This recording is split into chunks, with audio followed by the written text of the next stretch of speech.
Welcome back नाज़रीन, programme के सिलसिले को आगे बढ़ाएंगे। हसन मुर्तज़ा साहब, यह DJISPR की प्रेस कॉन्फ्रेंस आपने वाज़ेह तौर पर सुनी होगी और जाहिर सी बात है आपकी पार्टी यही क्लेम करती है कि ये फितनतुल ख्वारिज जो हैं इनके सबसे ज़्यादा, या जो खारजी हैं तहरीक तालिबान हैं, उसकी ज़्यादातर जो है वो अताब का शिकार आप लोगों की पार्टी रही है और आपकी तो लीडर ने इस बात पर कुर्बानी भी दी है। अब आप इस मामले को किस तरह देखते हैं, क्योंकि DJISPR साहब अगर आकर ये बात कर रहे हैं कि सियासी पुष्टपनाही तहरीक तालिबान पाकिस्तान को पाकिस्तान के अंदर से हासिल है, तो फिर उन अनासिर को निकालना या फिर उनको मौका देना चाहिए या फिर उनसे बातचीत करनी चाहिए, क्योंकि सिर्फ एक या दो जमातें ऐसी दिखाई देती हैं जो बातचीत पर जोर दे रही हैं तहरीक तालिबान पे।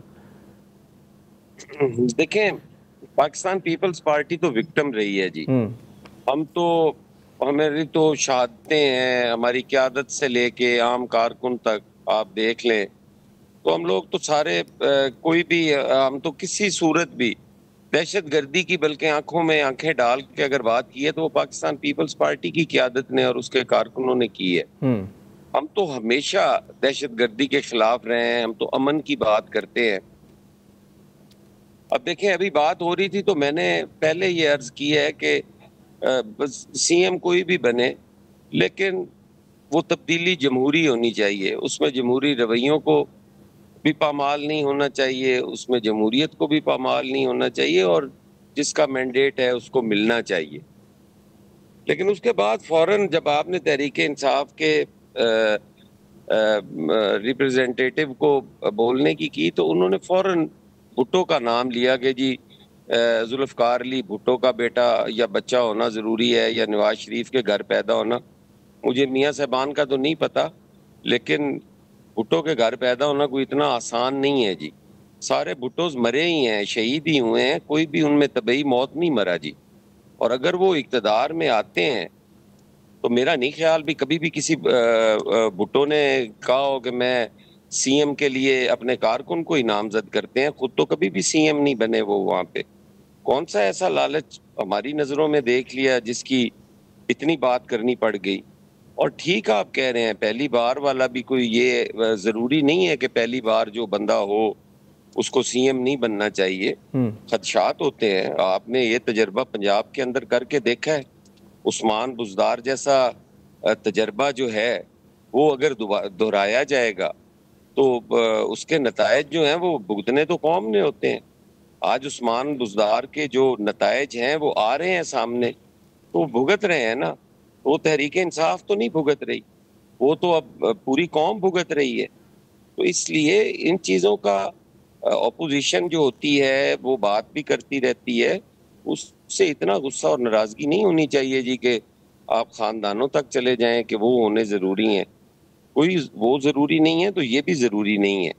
आपके ये मुल्क है, ये तजर्बागाह थोड़ी है कि उस पर तजर्बे किए जाएं। और फिर अगर किसी के ऊपर इतने सीरियस एलिगेशंस लग रहे हैं उनके CM बनने से पहले, मुझे नहीं पता वो गलत हैं या सही हैं। इल्जामात है ना जी, बिल्कुल। तो खान साहब तो खुद कहते होते थे जिस पे इल्जामात लगे उसको साइड पे हो जाना चाहिए, अपने आप को क्लियर करे और फिर आके अपना ओहदा संभाल ले। और अगर ना अपने आप को क्लियर कर सके तो वो फिर उसकी सजा भुगते।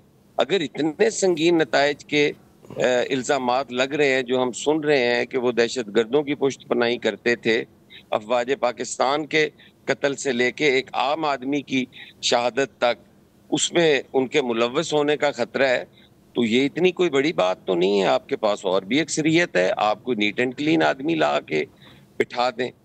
ये सारी चीज़ें बर्दाश्त की हैं। सोसाइटी में से अगर आप बर्दाश्त ख़त्म करते जाएंगे तो फिर हम मिल के बैठ के बात भी नहीं कर पाएंगे। हमें बैठना चाहिए, सियासतदान है, सियासी कारकुनान है, बैठेंगे तो रास्ते निकलेंगे ना। ठीक है, हम तो रास्ते बंद करने की कोशिश करते जा रहे हैं।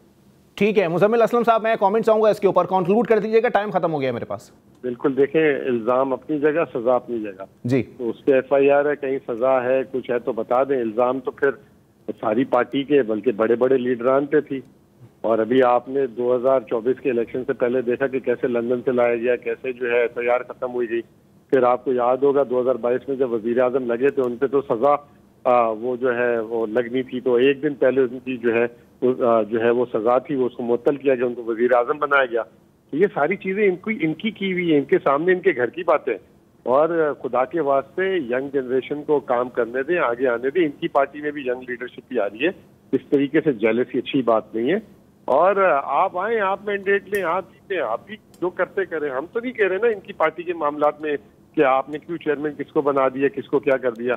हम तो नहीं कह रहे ना कि नून लीग क्या करी है, हमारे मामलात में इनको घुसने की क्या पड़ी हुई है। मुझे तो बात ही नहीं समझ आ रही। बहुत शुक्रिया पाकिस्तान तहरीक इंसाफ से मुज़म्मिल असलम साहब, मुस्लिम लीग नून से निहाल हाशमी साहब और पाकिस्तान पीपल्स पार्टी से सैयद हसन मुर्तज़ा साहब हमारे साथ मौजूद थे। एक ब्रेक के लिए मुझे कहा जा रहा है, ब्रेक के बाद प्रोग्राम को यहीं से कंटिन्यू करेंगे।